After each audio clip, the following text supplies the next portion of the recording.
Derrière l'apparition sur le champ de bataille d'un nouvel acteur balistique iranien, le missile baptisé Nasrallah, se cache bien plus qu'une simple démonstration de puissance. C'est un véritable basculement, presque théâtral, dans l'équilibre fragile des forces régionales, au moment même où les tensions au Moyen-Orient atteignent un point d'ébullition. L'annonce, soigneusement relayée par les sphères militaires de Téhéran, ne relève pas d'un hasard de communication. Elle trahit une stratégie mûrement calculée visant à redéfinir les règles du jeu, en imposant une dissuasion qui dépasse, sans complexe, toutes les limites précédemment admises. Quant au choix du nom Nasrallah, difficile d'y voir une simple formalité bureaucratique. Ce baptême est chargé d'un poids symbolique, politique et militaire particulièrement dense, presque provocateur dans son message implicite. Et ce n'est pas tout. Son baptême du feu opérationnel n'a rien laissé au hasard. L'arme a été déployée avec une précision presque clinique pour frapper des points névralgiques au cœur même de la profondeur stratégique israélienne. Les raffineries de Haïfa et d'Ashdod ont été visées avec une exactitude redoutable, tout comme des centres de commandement sensibles et des installations classées parmi les plus critiques. Cette évolution majeure nous place face à des interrogations techniques et stratégiques cruciales sur la nature même de cette arme. Les données préliminaires indiquent clairement que le missile Nasrallah appartient techniquement à la célèbre famille des missiles Qadar, qui constitue l'épine dorsale de l'arsenal balistique iranien à longue portée. En analysant les caractéristiques techniques de cette classe d'engins, nous constatons que ce missile est très probablement une version largement améliorée et modernisée du modèle reconnu comme étant le plus précis et le plus fiable de sa catégorie, ou peut-être constitue-t-il un chaînon technologique avancé situé entre les modèles Qadref et Qadr, ayant subi des processus de réévaluation et de développement globaux, incluant les systèmes de guidage inertiel et par satellite, ainsi que l'optimisation des ogives pour garantir l'impact sur des cibles ponctuelles avec une marge d'erreur quasi nulle, même à des distances dépassant le millier de kilomètres. La précision extrême dont a fait preuve le missile Nasrallah lors de l'impact sur les raffineries de Haïfa et d'Ashdod révèle un bond technologique immense dans la technologie de guidage iranienne. Ces missiles ont réussi à saturer et à contourner les systèmes de défense aérienne les plus sophistiqués au monde pour atteindre leur objectif avec une précision de scalpel. Ce qui est particulièrement frappant dans cette frappe, ce n'est pas seulement la capacité de destruction massive, mais plutôt la capacité de sélection et de ciblage discriminatoire.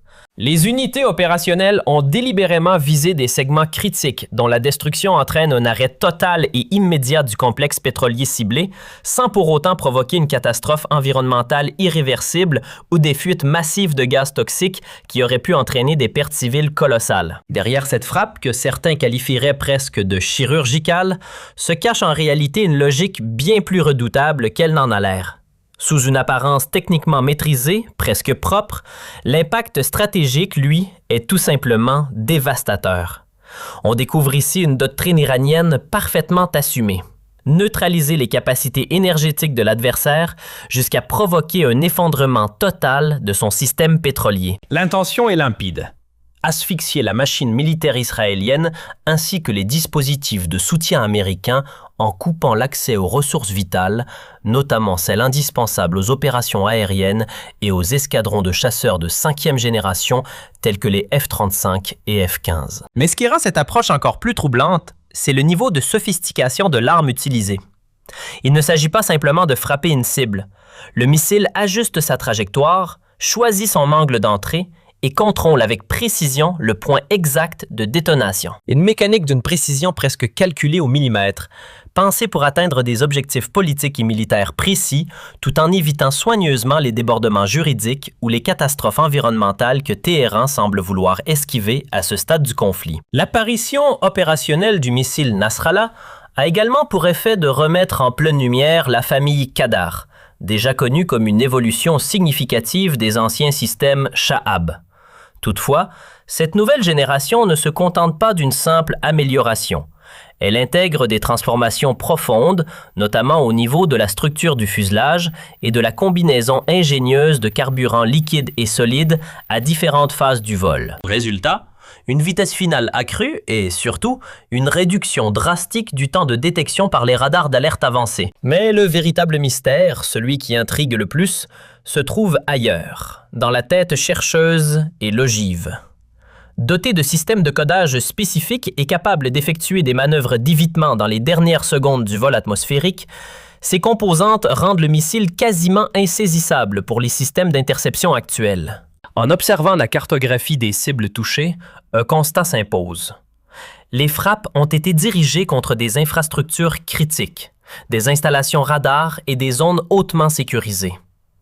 Conséquence directe, des coupures d'électricité à grande échelle et une paralysie partielle de plusieurs structures essentielles. Cette attaque coordonnée qui a frappé simultanément les secteurs de l'énergie et de la sécurité représente une réponse directe, proportionnée et méticuleusement calculée à l'incident survenu dans le champ gazier iranien de South Pars.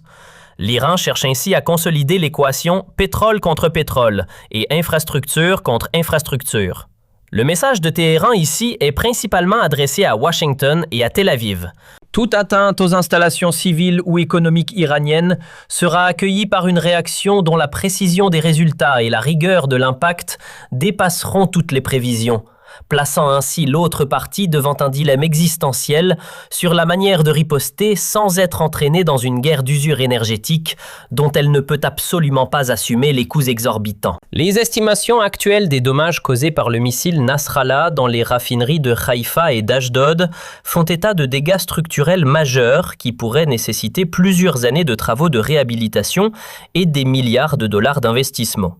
Certaines analyses techniques avancées évoquent déjà un déficit futur dans les approvisionnements énergétiques pouvant atteindre 12,7 millions de barils sur les 2 ou 3 prochaines années. Ce type de frappe stratégique ne vise pas seulement la destruction physique momentanée, mais cherche à créer une crise énergétique structurelle et durable qui épuise l'économie nationale et limite drastiquement la projection de puissance militaire. Des responsables gouvernementaux israéliens ont implicitement reconnu la gravité de la situation, l'un d'eux soulignant avec amertume la vulnérabilité intrinsèque due au faible nombre de raffineries et de terminaux pétroliers dans le pays, transformant chaque frappe précise en une véritable catastrophe nationale. L'ouverture d'enquêtes approfondies sur la nature des impacts, en particulier dans des bâtiments et des installations qui étaient considérés comme ultra protégés ou hors de portée des menaces, confirme que la banque de cibles iranienne a été intégralement mise à jour pour s'adapter aux capacités inédites de ce nouveau vecteur. La capacité de saturer les défenses et de frapper des ondes radars sensibles simultanément à la destruction des raffineries